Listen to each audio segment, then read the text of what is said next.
Kullu bid'atin dhalalah wa kullu dhalalatin finnar. Hadis ini masyhur ya. Wa hadithuhumul wahid hadzal hadits. Hadis mereka ini ya ini satu ini yang menyalahkan jenengan-jenengan semua itu.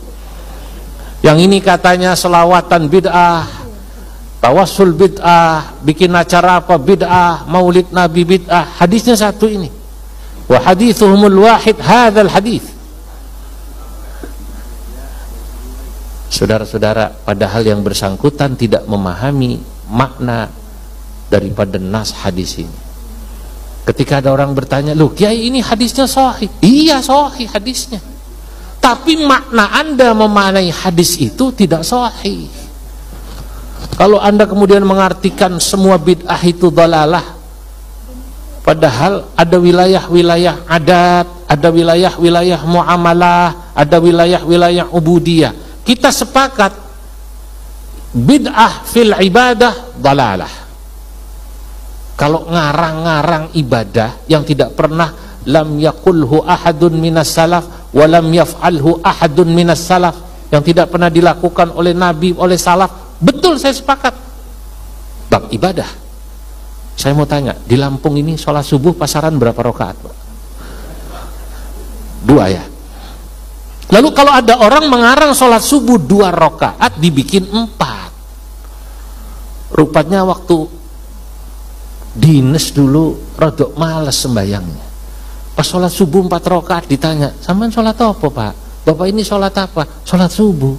"Berapa rakaat?" 4. "Loh kok 4?" "Dulu waktu saya dinas jarang sholat." Nah ini bid'ah, ini jelas. Kalau ini jelas bid'ah.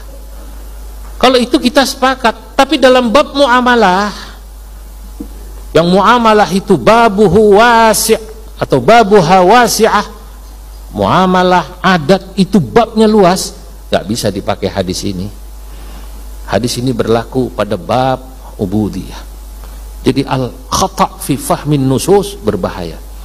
Dulu saya pernah ngaji pada Rois Syuriah PBNU, sudah wafat, Allah yarham, guru saya Dr. Kiai Haji Masyhuri Naim. Barangkali yang pernah ingat namanya ya, Kiai Haji Masyhuri Naim. Saya ngaji di PBNU ya, ngaji juga beliau di rumah saya sebulan sekali, karena saya dulu di rumah saya sebulan sekali saya mengundang tokoh-tokoh besar. Saya ingat bahasa beliau, ada orang, ini saya mengutip karena saya ingat dari bahasa beliau, bilang hadis contohnya kullu bid'atin dhalalah, contoh ini, maka orang yang mengatakan hadis ini sahih, Pak, betul, Pak, tapi menggunakan hadis itu untuk menghukumi orang yang dalam bab muamalah dikatakan dhalalah, keliru.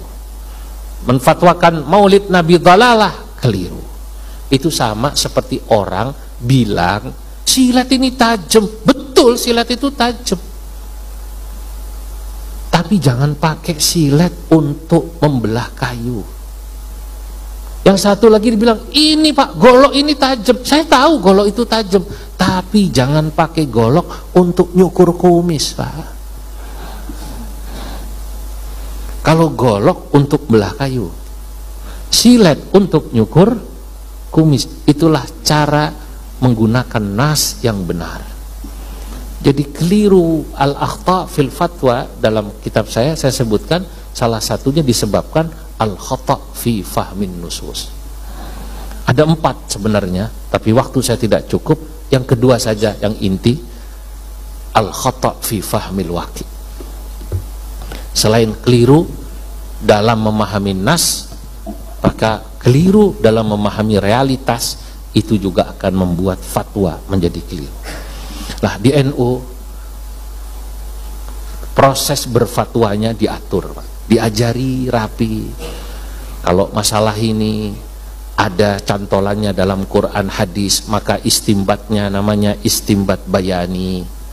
Kita baca hadis, kita baca Quran, kita kupas lafaz-lafaznya ini lafaz am apa khas, ini amul makhsus, al-amul makhsus, atau al-am yuradu bihil khusus, ini maknanya zahir apa tidak, itu dibahas pelan-pelan.